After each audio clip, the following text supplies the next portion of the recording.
2024. 2024. Hey, good morning, everybody. I'm Ed Parcaut here with Mike Kelly, and we are Real Estate Jerky Daily. You got a crooked hat there? I got a crooked head. All right. And by the way, I updated your stuff over there because it said it was needing to do it. And you had logged in last time and was able to do it. Yeah, I saved the password. Yeah, I got it. Because I could never remember them. Nobody else needs to go. It has some numbers and some @ signs and some other things. Is that what you have? All right. Only a couple things today. We have ISM Manufacturing Index, which measures the health of the service industry in the U.S. I would think it would be something totally different, but okay. And I would think it'd be manufacturing, but okay, that's not what it is. So, yeah. Well, the service industry in the U.S. decreased from 48.7 in the month of May, which was lower than expectation of 49.6. And last month's reading, that would be in April, went to 49.2. So basically, they were thinking we were going to have a 49.6 and it was a lot less, 48.7. What does that mean? That just means that people aren't buying as much, and we're not building as much because people are starting to slow down on their purchasing. Yes. Because their buy now, pay laters are maxed out. Yeah, they can't buy anything. But we bought that pergola from Costco. And then it was $400 cheaper over the weekend when Marcia went there, so she got a refund. Oh, did she really? Yeah, so it's now 19 something. Oh, fantastic! It's a great price. I told her, I said it's a cool looking pergola. The thing was the angle that it's at. Not many people. It doesn't work in everybody's yard. Yeah, like the other one it was a square-ish thing that you could turn either way. This one sits a certain way only, and they're stacked up there. I'm like, they're gonna actually discount these eventually. Yeah. And they did. All right, so S&P Global Manufacturing PMI. Private mortgage insurance. I'm just kidding. Yeah. Final for May increased to 51.3 from April's 50, which was higher than expectation. So globally, manufacturing is going up. Figure that one out. Service industry is going down, but manufacturing is going up. What does that mean? I have no idea. But let's go to stuff that we really can control. Inventory. You agents could put a ton of stuff on the market. Yeah. Yeah. Wow, that's a big number. That's a number that we have not been close to for years. Yeah, so it went up to 604,922, which is another 10,374 last week, and the week before was 16,000. So that's another 26,000 in the last 2 weeks. That's a lot more than normal. Mm-hmm. Last year at this time, with the same end of last week, was only 437,000.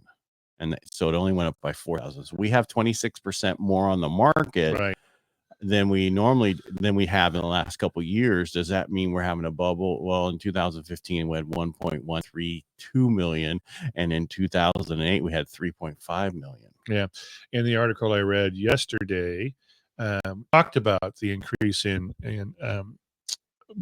inventory. However, the buyers aren't snapping them up. Right. It's the interest rate. And it's interest rates. Yeah. So but they're starting to come down over the last thing. This Trump thing has helped a little bit. Yeah. Yeah, because either they feel something's going to really change or our country's going in the toilet, one of those two. Or both. Going to war. Yeah. So one of the articles I read said that because that's somewhat true, but 2024 we've had 35%, 23 we had 30%, and in 22 we had 24%. I just think rates were a little bit better, not in 23, but in 22 in the first part. And now we're just getting to a point where rates are going to retreat a little bit, but back a little bit lower where they were, just because of what's going on right now. Yeah, there's a piece of property that hit the market with a new realtor last week on Beckwith, and it's quite a few acres, but it's like hay ground, and in the dwelling on the property looks like it should be set ablaze. The roof is falling apart, and they're asking $1.4 million. And I'm thinking, okay, I think they were asking $1.4 million before, and they were on the market for like 100 billion years. Now they're going to be on the market for another 2 billion years. Just talk to your sellers. If they really want to sell, get the price to a price that will sell. They don't. They just want to, Yeah, what's it do for them? I don't know. Before I get into VA stuff, I want to talk about, I saw insurance rates. I'm going to add this in real quick. This is on Fox News. Oh my goodness. What do you listen to? But home insurance rates rose through the roof. Look at Arizona, 62.1%, right? From 2019 and 2024. Look at Nebraska, 59.9. Illinois is 56.9. Utah 54.6, and Texas 54.5. Building costs drive up home insurance bills. Yes, that's exactly what it is. So if you look at the building costs, steel's up 77%.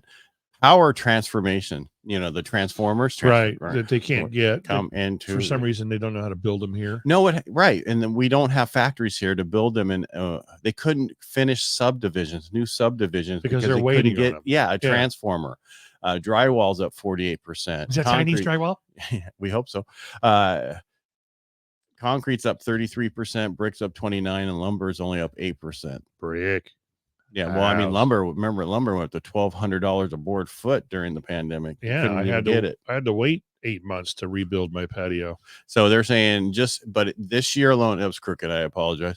I can't agree. 5.8% increase from January to March of this year of home insurance alone, just this year. Wow. Yeah, so the average cost is $24.78. That sounds like a deal up in Tuolumne and Calaveras County, but that's all over the country. Right. Yeah. This administration is kicking ass. Yes, they are increasing prices like nobody's business. Nobody's business. All right, VA extends the foreclosure moratorium through 2024. Remember, I talked about this a while back. So it's going to go all the way through. There was like 40,000 vets who are about ready to lose their home because of this program that went away, and then it just did. None of the servicers knew how to handle it. Well, VA came out and said, okay, we're coming out with a totally new program. We're going to stick them into our servicing at 2.9%, 2.5 interest, fixed 2.5 interest rate to get these people back on their feet. Good. And we're going to do this till the end of the year. Awesome. Yeah. Well, that's a plus. Yeah. That's nice. Yeah, it's doing something for us, vets, because this administration is not doing anything. We'll see more appreciation data from CoreLogic on Tuesday. Labor sector news will dominate the headlines the rest of the week. Look for updates on job openings on Tuesday, private payrolls on Wednesday, unemployment claims on Thursday, always on Thursday, and non-farm payrolls and the unemployment rate on Friday. Oh, I cannot wait to hear the non-farm payrolls. That's an exciting report. It is always a good report. I want to bring up a couple things that have come up this weekend or at the end of the week, and that was, our amazing. Oh, by the way, that report on Tuesday, it's JOLTS. Oh, JOLTS, that's your favorite. And Friday is the BLS jobs report. Two of my favorites in 1 week. Yes. Oh my Lord. Go ahead. So the governor, hey. We talk about unforeseen circumstances. You think, oh, this is going to be fantastic for the economy and fantastic for the world, and we're going to be so good. We're going to go all electric cars, and now nobody's buying the gas, and so that 50 or 85 cents gas tax is not as prevalent as it used to be. And our roads are in such pristine shape because of that gas tax. Horrible. Yeah, they're crap. So the governor's thinking, let's just charge everybody who drives 30 cents per mile to offset the fact that, we're making them go electric and they're not buying gas.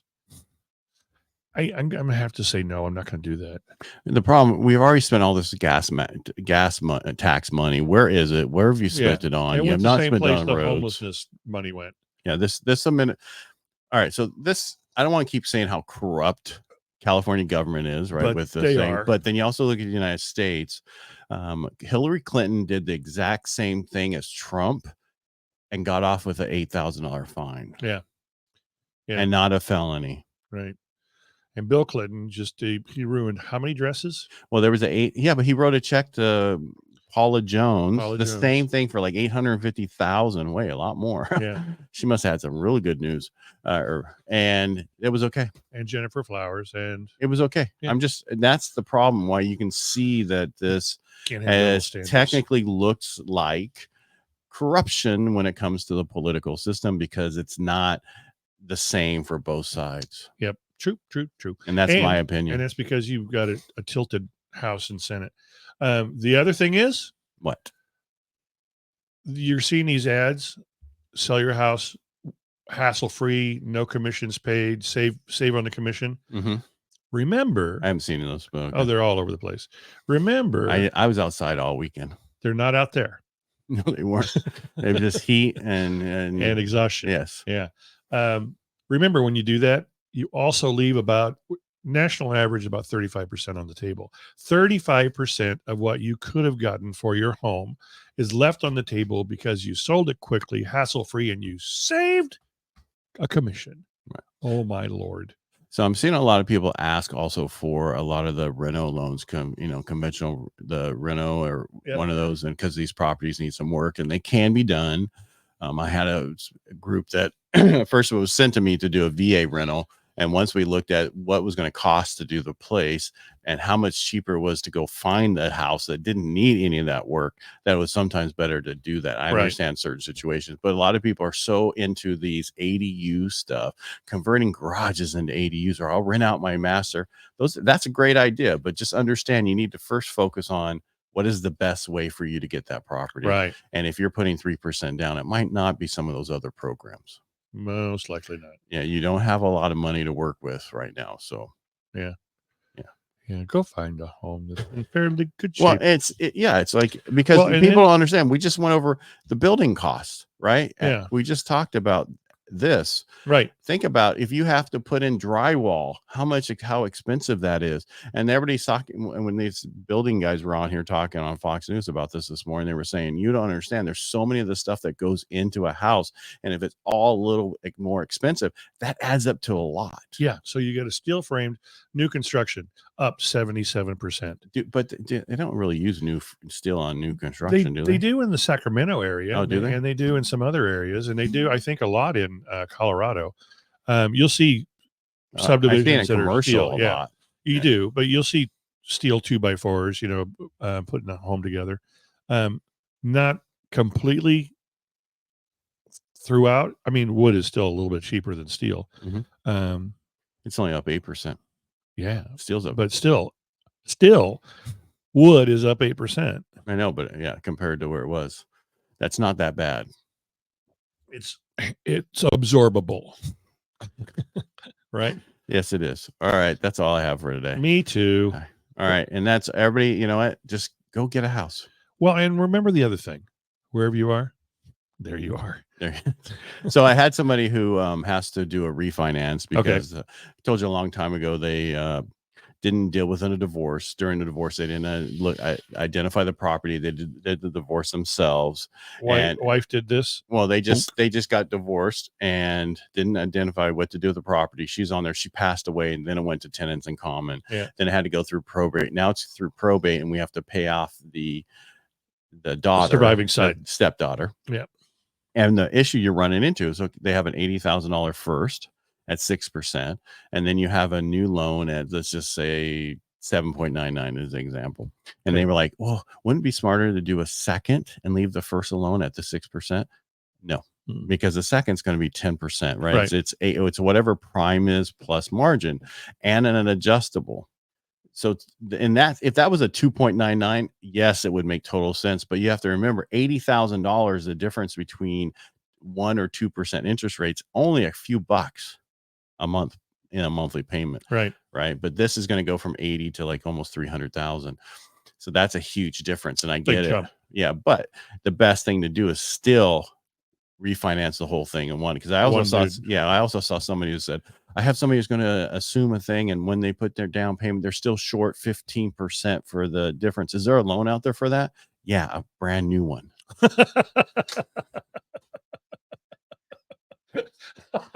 Right? I mean, because you can't. That's the problem with these people who've had their houses a while with FHA or VA, and you want to assume them. It sounds great, but how do you pay that additional, $150,000? Yeah, it's a second, and then now your payment's even higher. You're better off, unfortunately, in this market. Unfortunately, with the interest rates, you're still better off with a totally new loan. Yeah, and then just focus on you're going to be refinancing down the road eventually. And it's nice to talk about in the grocery store line that, hey, I'm going to assume a house and pick up a 2.75% loan, but the reality is you gotta deal with it. Numbers don't lie. Yeah, people do. So just let's run the numbers, and I'm not lying to you. Yeah. Anyway, so I just a couple little things I thought about on the way there. Now I'm going to say goodbye. No, and you know what I'm going to say? What? Bye-bye. All right. It's not just goodbye. It's just till tomorrow. Yeah. All right, everybody, make it a great day. Thanks for being here, Mike. Thanks for being here. Hey, and we'll talk to you tomorrow. Are we live? Yes. Bye.